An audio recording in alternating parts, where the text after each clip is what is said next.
de Jesus Cristo, segundo São João. Glória a vós, Senhor. Depois que Jesus saciara os 5.000 homens, seus discípulos o viram andando sobre o mar.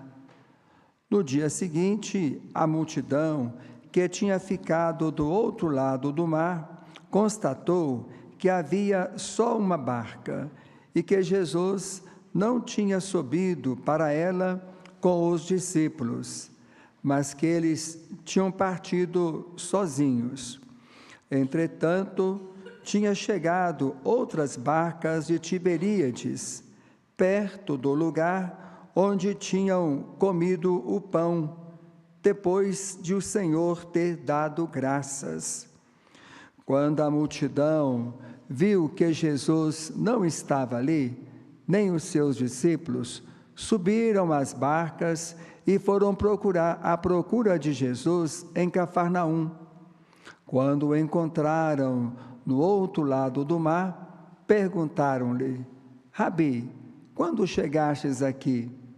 Jesus respondeu: em verdade, eu vos digo, estais me procurando, não porque vistes sinais, mas porque comestes pão e ficastes satisfeitos. Esforçai-vos não pelo alimento que se perde, mas pelo alimento que permanece até a vida eterna, e que o Filho do Homem vos dará. Pois este é quem o Pai marcou com o seu selo. Então perguntaram: que devemos fazer para realizar as obras de Deus? Jesus respondeu: a obra de Deus é que acrediteis naquele que Ele enviou. Palavra da salvação. Glória a vós, Senhor.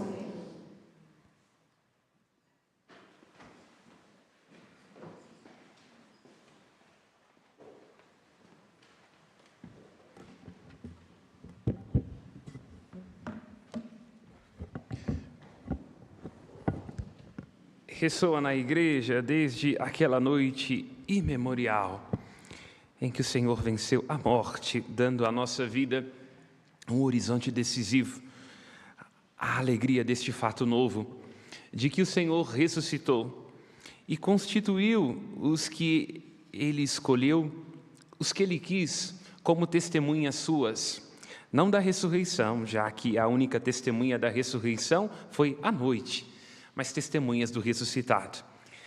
Dos apóstolos vieram os primeiros discípulos, dentre os quais se destaca Estevão, homem cheio da graça e do poder de Deus, como nos faz notar esta primeira leitura dos Atos dos Apóstolos, livro cuja missão é nos fazer entender que o Cristo ressuscitado continua a presentificar-se na história.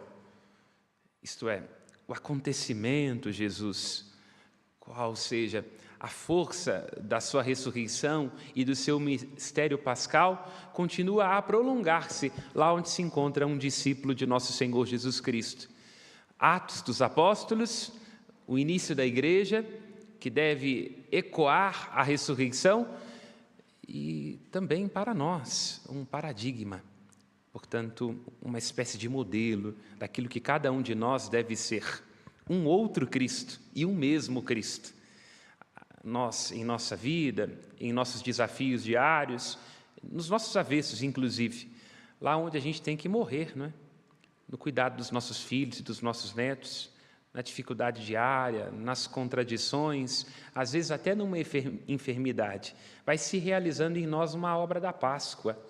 A gente também vai morrendo um cadinho, a gente também vai tendo que atravessar o túmulo de uma expectativa, de um desejo, de alguma coisa que não aconteceu exatamente como a gente desejava, para se renovar, se refazer, ressuscitar. A vida só é bela, lembra Leonid Andreev, para os ressuscitados. Portanto, cada um de nós, no itinerário, no caminho da própria existência, vai completando em si o que falta na cruz de nosso Senhor Jesus Cristo. Vai experimentando também em si uma ressurreição. Vai tendo que passar da morte para a vida. E uma das grandes personagens, belas e genuínas, que nos mostra a vida como esse movimento de Páscoa, de morte e de ressurreição, é Estevão, sobre quem fala esta primeira leitura. Mas antes de ir a Estevão, vamos ver o horizonte, o ambiente no qual está situada esta primeira leitura. Se escutamos bem, a leitura repete que o que estava acontecendo naquele tempo era o desentendimento. O desentendimento, a incapacidade de escutar, de perceber, é uma das características do pecado. Lá onde você estiver com uma pessoa, lá onde você estiver numa situação em que não estiver conseguindo se entender, não estiver conseguindo dialogar na mesma língua e chegar a um consenso, ali há um sinal do pecado. Porque se é graça de Deus, se é amor de Deus, se Deus está falando, se o Espírito de Deus fala, o resultado é o consenso. Não é que a gente vai concordar sempre, porque não tem que concordar. Sobretudo não tem que concordar com o marido, porque geralmente ele não sabe o que tem que fazer. A gente é diferente, pensa de um modo diferente, às vezes tem que ter até uma paciência, porque o outro não está conseguindo enxergar nesse momento, e a gente com um jeitinho vai ter que ir convencendo essa pessoa sutilmente do caminho que ela tem que seguir. Não é que nós sejamos iguais, não é que nós vamos concordar ao mesmo tempo, mas a gente tem que ser capaz de estabelecer um consenso. O consenso é assim: eu estou discutindo alguma coisa com a minha vizinha. São pontos de vista absolutamente diferentes. Nem eu tenho que ser como ela, nem ela tem que ser como eu. Mas a gente chega numa coisa que é nossa, entende? Não é nem o que ela está dizendo, nem o que eu estou dizendo. Mas colocando as duas coisas juntas, a gente vai abrindo mão de querer ter razão. É uma grande loucura querer ter razão o tempo inteiro. Nós queremos ter razões, e aí a gente termina perdendo a razão, ninguém se entende, aí só sobra gritaria. Não é sobre a minha razão e a sua razão, mas a nossa razão, o nosso consenso. É preciso ter essa sabedoria para ter consenso no casamento, consenso sobre a educação dos filhos, consenso dentro da nossa comunidade, porque às vezes a gente não tem consenso. E aí, quando não tem consenso, tem o dissenso. Aí o que era bom, que a gente é diferente, pensa de um modo diferente, acaba se tornando uma coisa ruim. E aí a gente não se entende. A primeira leitura que nós acabamos de escutar vai dizendo de um desentendimento das autoridades judaicas. E esse desentendimento, como consequência do pecado, é uma coisa que acontece conosco já desde Adão e Eva. Nós vemos, não quero fazer aqui uma longa digressão, mas para a gente entender que esse negócio de desentendimento é uma coisa antiga, sobretudo no casamento. Quando Deus cria Eva e coloca diante de Adão, Adão diz assim para Deus: Nossa Senhora, não é? Eu era só um rascunho, aqui está a obra-prima. Para as mulheres ficarem felizes. Essa sim, é osso dos meus ossos e carne da minha carne. Mas depois do pecado, ou seja, do desentendimento, aí Deus pergunta para Adão: o que aconteceu? O que deu errado? Ele diz: foi essa vaca dessa mulher que você me deu aí. Olha para você ver. Como a consequência do pecado, Caim e Abel. Caim sente inveja de Abel, porque parece que Deus gostava mais de Abel, parece que Deus estava olhando para a oferta de Abel de um jeito diferente, e aí ele se precipita e mata o irmão.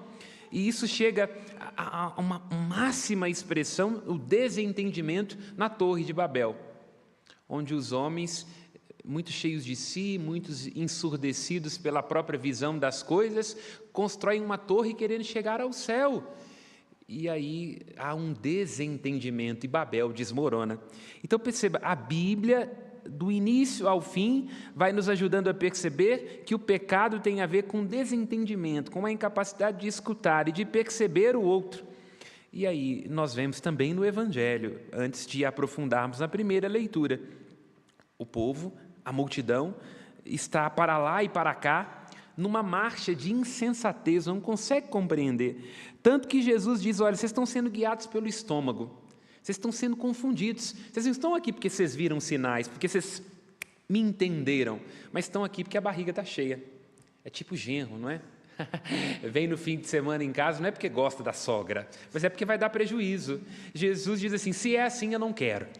Não é sobre vocês ficarem com o estômago satisfeitos, mas sobre vocês escutarem a palavra. A obra que eu desejo que vocês tenham é que vocês escutem aquilo que eu estou dizendo e obedeçam à vontade de Deus. E também assim voltamos à primeira leitura. Primeiro, no versículo 11, se diz que as autoridades judaicas estão subornando. Olha, você vê? Não dão conta de alguém que pensa de um jeito diferente, e aí fazem aquilo, né?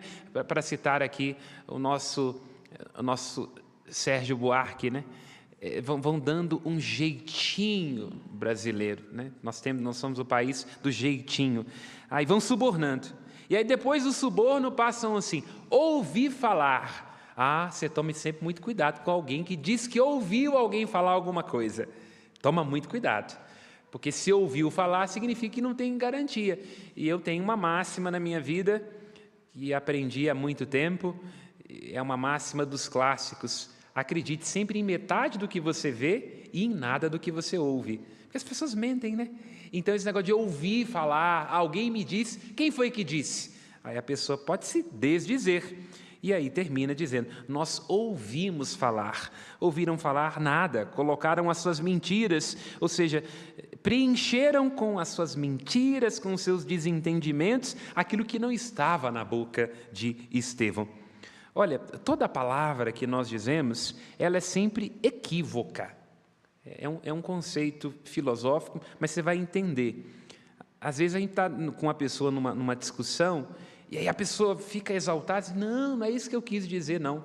Isso é natural, tá?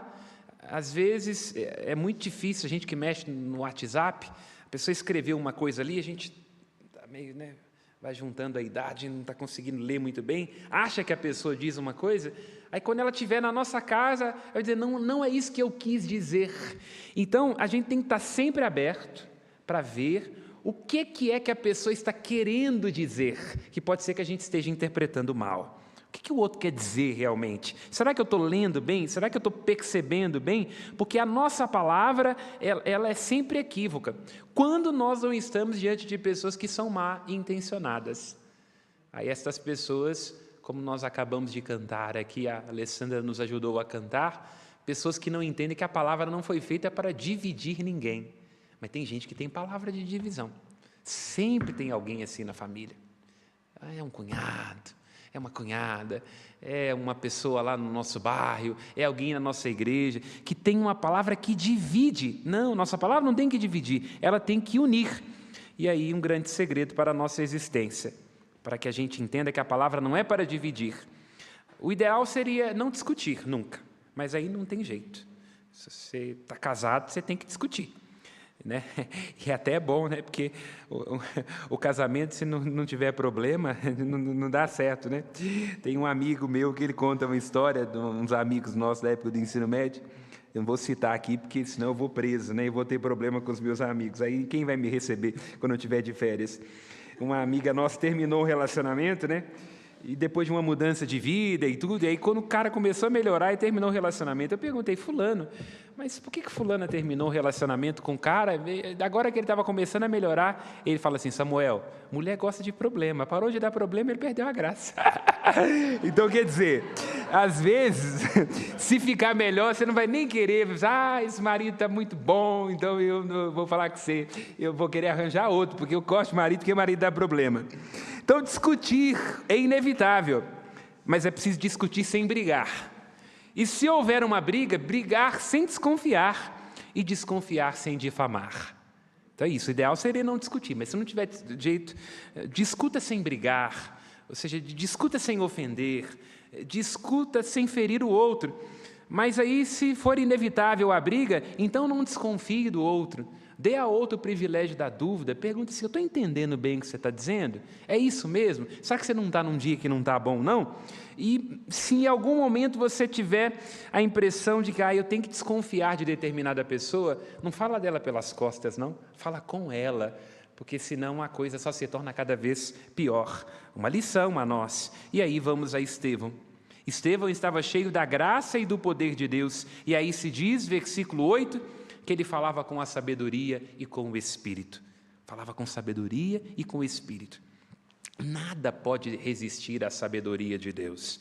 Quando a gente não estiver se entendendo lá na sua casa, então peça a sabedoria.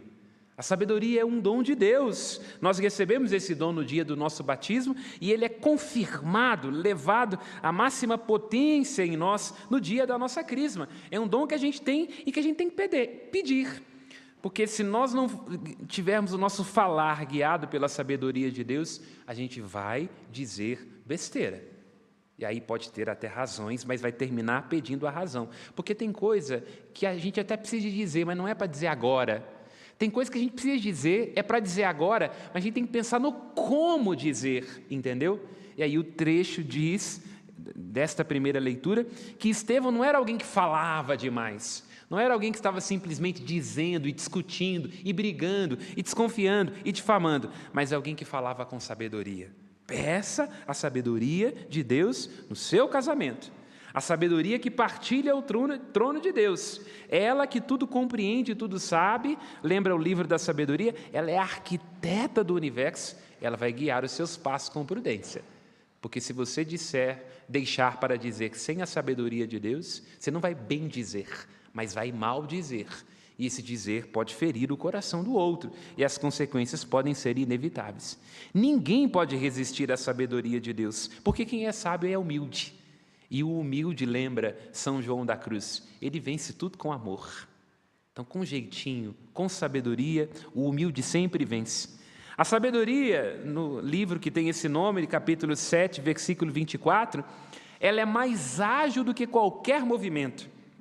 Então, a sabedoria, essa é a imagem para a gente entender, ela é como o vento, ela tem agilidade. Então, às vezes, a gente tem que ter jeitinho para entrar pela greta, entendeu? Não pode entrar arrombando a porta. É a sabedoria de Deus que vai nos ajudar a entrar com os meandros, saber quando, como dizer, qual é o momento. Ela tudo atravessa, diz o livro da sabedoria. Ela tudo penetra por causa da sua pureza. E poderíamos dizer, é a sabedoria que é necessária, e aí vemos o grande testemunho de Estevão para transformar o sofrimento.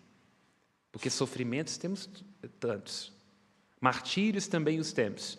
Então, se não há nenhum caminho isento de chorar, se a gente vai inevitavelmente sofrer e estar em apuros, então soframos com elegância, soframos com sabedoria. Porque a sabedoria vai nos ajudar a ter resiliência. Se estou sofrendo, está difícil, mas não vou descontar nos outros. Não vou perder a fé, vou andar com a fé, porque a fé não costuma falhar, lembra Gilberto Gil. E mais do que resiliência, a fé nos ajuda a ter uma boa, e a sabedoria nos ajudam a ter uma boa tensão. O que é tensão? Tensão significa submeter um material ao estresse, guardar aquela coisa ali, aquele repuxo, para que aquilo seja transformado em energia. Entende? Vou traduzir com um exemplo muito, muito concreto. Lembra do moinho? Moinho? O que é o moinho? Tem a água que vai descendo com toda a sua força, ela entra num mecanismo de madeira e aquilo vai ajudando a socar, dia a dia, pouco a pouco, o pilão.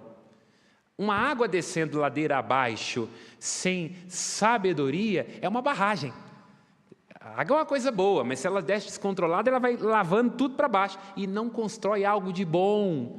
Agora, a água de um rio, se for bem direcionada no moinho, pouco a pouco, ela vai se transformando numa coisa boa.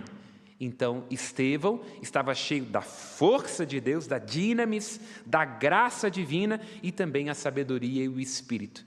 Então, sua dor, seu sofrimento, sua incompreensão, o seu martírio, pouco a pouco, entendeu? Devagarzinho, com muita paciência, com muita humildade, porque o humilde vence tudo com amor, foi se transformando numa coisa boa. Só a sabedoria nos ajuda a transformar os nossos sofrimentos em uma coisa que é boa. E aqui quero terminar dizendo, mais uma vez olhando para esse testemunho de Estevão, que conseguiu manter-se com fé, com sabedoria e com confiança, mesmo diante das injúrias, das incompreensões e dos martírios, Porque Estevão nos faz lembrar aquilo que está lá em Mateus, no capítulo 10, versículo 19. Jesus já nos alertou que o fato da gente ser seguidor dele ia nos expor a situações difíceis. Ele diz assim, olha, diante das situações difíceis, não vos preocupeis com o que falar, vos será dado. Não é sobre estratégia, não é sobre, eu vou ganhar discussão com meu marido. Agora eles vão ver, eu não falei não, mas agora eles me seguram.